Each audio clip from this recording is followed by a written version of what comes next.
If we are presenting MANs on this channel, then it's generally the TJN or the even larger TJS. However, we'd like to now show you that there are other interesting base vehicles. That's a L2000, it's getting a bit long in the tooth, but certainly not a bad vehicle. And also new on this channel, today we'd like to present a cabin from Gekkotruck. Gekkotruck is a German-Polish company with a nice interior living space and all in all very inexpensive. And that's what stands out with the Gekkotruck called Wombat. Because whereas rivals in this class do offer everything, but also empty the pockets of the owners, Gekkotruck are asking 180,000 euros for the whole vehicle. How does that work? We'll show you. Let me say first though, the company owned by the Brit Graham Neal, located near Regensburg, has its production carried out in Poland in cooperation with Campus Pol, and thus benefits from the low wage costs.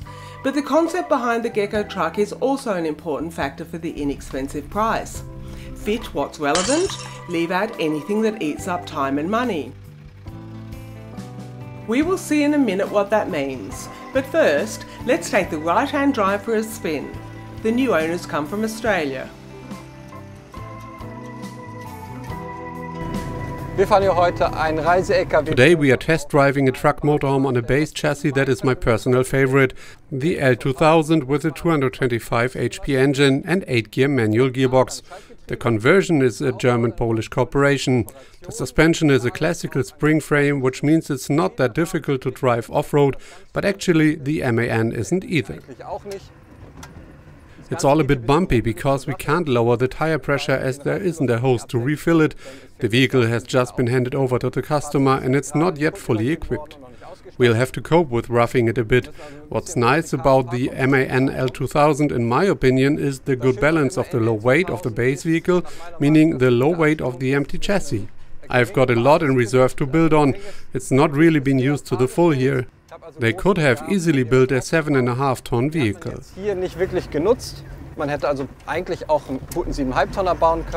We measured an unloaded weight of 11.5 tons for the Wombat, and the almost 7-litre turbo diesel has no problem with that at all.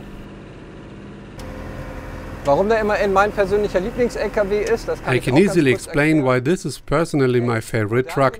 It's modern enough for it to have good sound insulation. You'll notice that if I close the window, it quickly gets pleasantly quiet. However, it's still an old-school truck when it comes to its dimensions. I personally drive a Steyr 12M18, there's no secret about that. And the driver's cab is simply very similar, because it is based on this and that's a nice combination. It has a compact driver's cab, meaning that I can drive well also on smaller roads and nevertheless have all the comforts of a modern vehicle. It may not be made for really tough terrain, but it should be a match for most of this world's off-road driving. After all, the used base vehicle is fitted with standard equipment. The cabin, with its 40mm thick SPS core and external layers made of plywood and glass fibre reinforced plastic, sits on an auxiliary frame with fixed suspension at the rear and spring suspension at the front.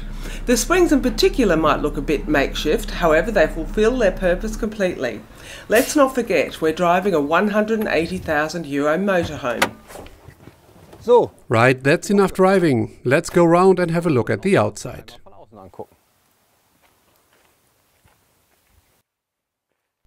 Yes, this Gekkotruck is a real long-distance vehicle, long also in terms of the wheelbase. There are 4.5 meters between the axles. That also fits in with the cabin merely being fitted with a simple spring suspension. At the front here we have two large double springs that allow the play. And towards the back the structure is firmly and completely bolted to the auxiliary frame. That ensures a quiet drive on roads. Off-road you can't do as much as you can with a 3-point or 4-point suspension. By the way, while we are talking about spring suspension, a lot of people think that some spring is doing some kind of job here, but that's not the case. A quick explanation. Down here you can see the standard ladder frame of the truck, and up here above it, in this case a very solid auxiliary frame, which is firmly bolted at the back with the truck so that it can't move away. But when the truck's frame skews when off-road, then a gap appears here, and the bolt that you can see here between the springs makes sure the frame stays in place. And the springs have no other task than to make sure that the bolts stay in position. However, they don't have any suspension or dampening properties at all, but merely stabilize the bolt.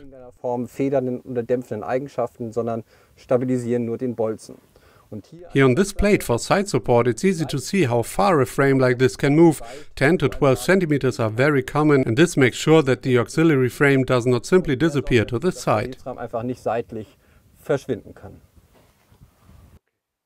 In my opinion, the tires are not really right for a long-distance vehicle. 395/85 R20 Michelin XZL tires have been fitted on 20-inch wheels and are certainly the ultimate choice for off-road driving. But for an expedition vehicle like this, 20.5-inch wheels with tires for the construction side would have been better and certainly easier on the ear. One special characteristic is the way these angle brackets have been connected. There's one molded part here at the bottom and one molded part here. They are edged aluminium profiles and are covered and screwed in place again on the butting edges to allow them to work. Never seen anything like it before, but they certainly do their job.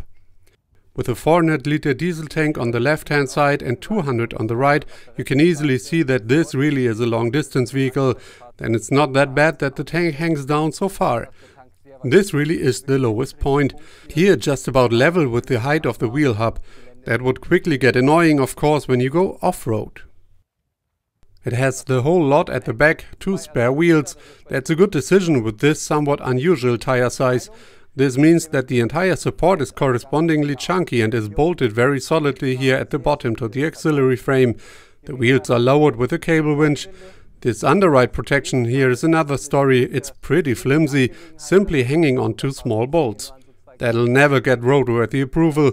This is only for temporary transportation and the whole thing is disassembled when you go on a trip.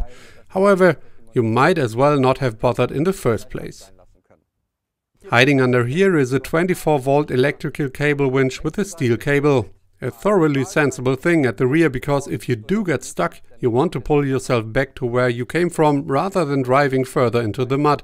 This one is a good idea. But now let's have a look at the inside of the German-British-Polish co-production. We've quickly done a bit of tinkering around here to pull out the entry platform. There are 2 ways, no, there are even 3 options. You can leave the platform completely in and pull out this ladder for emergencies to just quickly put away your shopping. I can pull out the platform and use the small ladder. I can then even drive off and move around. Or I make it easy for myself when it's parked and get the big folding ladder from the back as well. That's a little bit more work. And now let's take a look at the inside of the vehicle.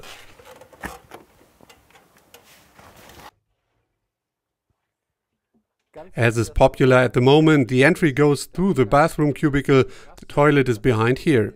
It's separated with a 2-way door. There's the very large bed at the back, and at the front is the living area with kitchen and an extremely generous amount of storage space. Und rundherum ist eine extrem üppige Menge an Stauraum. And there's also plenty of that all around the double bed. Practical. What's not necessarily practical, but very trendy at the moment, the panorama hatch.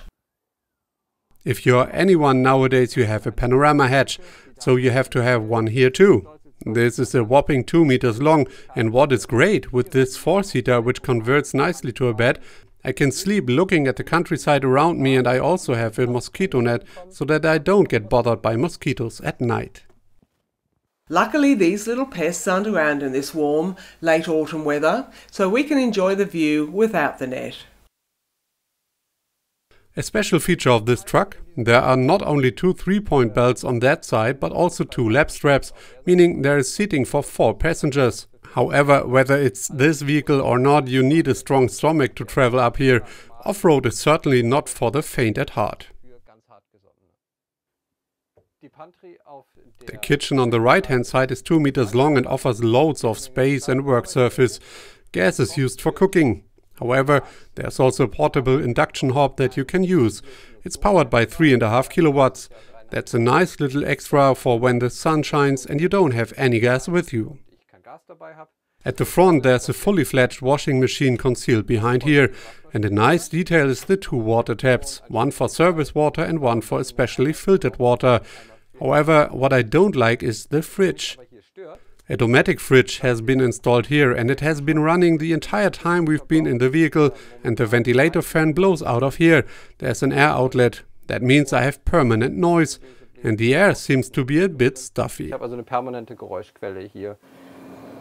Da scheint irgendwie ein bisschen Stauluft zu sein. The gangway is more of a small squeeze-through for emergencies. You have to be careful too that you don't step on the rubber accordion seal, but you can just about get through. Man kommt so halbwegs durch. All in all, the space inside the 5 metre, 41 centimetre size cabin has been utilised to the full. That does impact the feeling of spaciousness, but on the other hand, you'll be able to find the right space for every kind of utensil. Yes, with the Wombat you can travel for long periods and live comfortably.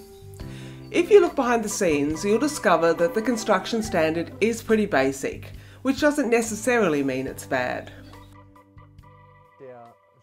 The electrical box in the seat is actually really compact. This is a good example when it comes to the subject of light and shade that you'll find a bit throughout the vehicle. On the one hand, they've invested a lot in good ideas and nice detail in the design. Here the cushion on the seating bench has a special cover. On the other hand, you can see it's just been stapled onto a board of plywood. Here you'll see a large steel frame with 2 lap straps integrated into it. There's even 2 3-point belts in the direction of travel. There's been quite a lot of clever thinking put into that. And then you look at the electrics and you can also see light and shade. We've gel batteries. That of course is a nice and cheap solution. They've also been well fitted when it comes to the weight distribution. That is, at the front in the cabin and right in the middle. But for example, if I want to get to the fuses for the 230 volt distributor, then I have to reach past the unprotected plus and minus terminals to get to the fuse box here. Fuses, our next subject. They've just put basic safety fuses in everywhere, and nothing has been labeled. Then it continues. There's a main switch here, which I think is great. It's also relatively easy to get to. Lift up the cushion and there it is. Here is the large inverter next to it. Here's the solar charge controller, and here is the water filter. In principle, there shouldn't ever be a water filter in the electrical compartment. Another thing that's not very good is that these pipes are pretty obviously not food quality. Well, there are not markings in any case, which there should be. This means I have to assume that they are not food quality. The only reason that this is acceptable is that you can also get filtered drinking water from a second source. But that is not really allowed, and basically it has been fitted, of course, in a completely wrong place. If I have to do anything to it, then I'll have water in the electrical compartment. It should be in a different place. Weaknesses that you might be confronted with. This also includes the rear rack suspended at the top, which takes on a life of its own off-road. It should be possible to fix it in place. One thing is clear, the Wombat from Gekkotruck is a price beater that represents an entry-level vehicle for the truck class. With its reasonable quality, it ensures that the dream of travelling can become a reality, instead of remaining an unfulfilled wish.